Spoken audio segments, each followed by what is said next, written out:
Ontem foi um dia bastante interessante para fazer mais uma medição da temperatura e da efetividade da base do governo Lula no Congresso Nacional. E qual é o saldo que você enxergou depois de vetos vencidos pela oposição?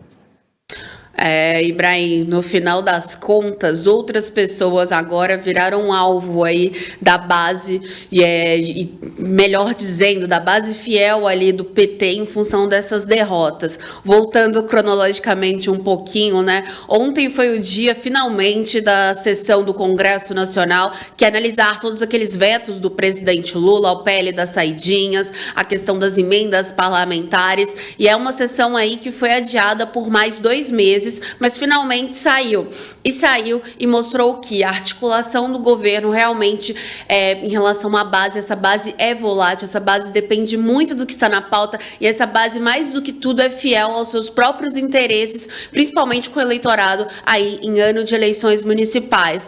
Já tinha sido dado vários avisos para o governo de que o PL das saidinhas, que o presidente Lula vetou aí, deixando que esses presos pudessem sair para fazer visitas a familiares e tudo. No final das contas, o Congresso falou que não, que foram inclusive 314 votos de deputados, 52 de senadores, justamente contrariando essa decisão do presidente Lula e dizendo que, olha, essa mesmo com todos os ministros, mesmo com Lewandowski indo pessoalmente no Congresso Nacional fazendo romaria, mesmo com Rui Costa, Alexandre Padilha ali aumentando toda aquela questão da negociação, no final das contas os deputados decidiram por derrubar esse veto. Eles derrubaram também um outro veto aí, que para o presidente Lula também é uma derrota e foi feito ainda na gestão de Jair Bolsonaro, que é justamente a tipificação da fake news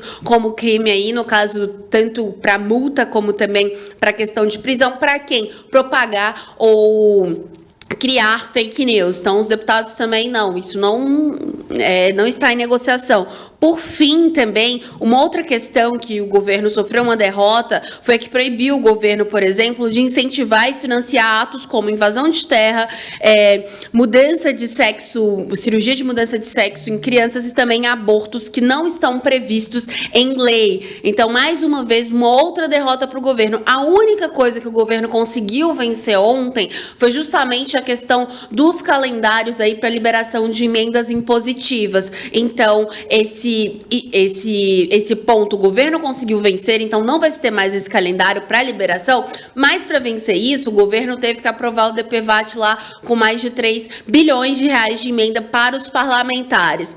No final de tudo isso, líderes até tentaram ali minimizar a questão, mas sob reserva, eu conversei com um dos líderes do PT na casa, que inclusive falou o seguinte, olha, isso mostra que outra pessoa agora vai para a mira, que é justamente quem? Randolph Rodrigues, líder do governo aí no Congresso Nacional, que todo mundo está acusando, dizendo que ele não sabe conversar, que ele gosta muito de dar entrevistas, gosta muito de dizer que as coisas estão bem, mas que elas não estão e que eles não sabem conversar. Outras pessoas responsáveis aí justamente por essa negociação é Jacques Wagner no Senado e Alexandre Padilha, que é o ministro, né, de Relações Institucionais, que sempre tem isso de que vai cair ou não vai cair, e o Zé Guimarães na Câmara dos Deputados. Essa insatisfação saiu agora um pouquinho do Padilha e está indo para o Randolph, porque a gente está falando de uma sessão do Congresso Nacional.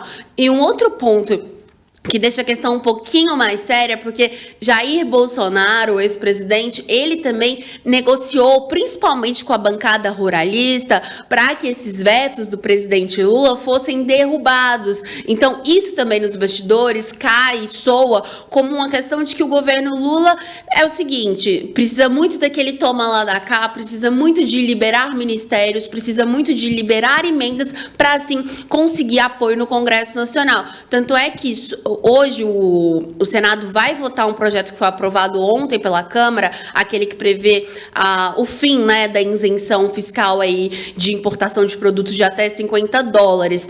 Antes estava ali na taxa de 60%, mas o governo já ia ter uma derrota sobre isso, a retomada ia voltar, né, de todo jeito, mesmo com Lula dizendo que ia vetar, e com Lira, Lula decidiu que essa alíquota vai ficar em 20%. Mas, mais uma vez, o governo teve que ceder e muito.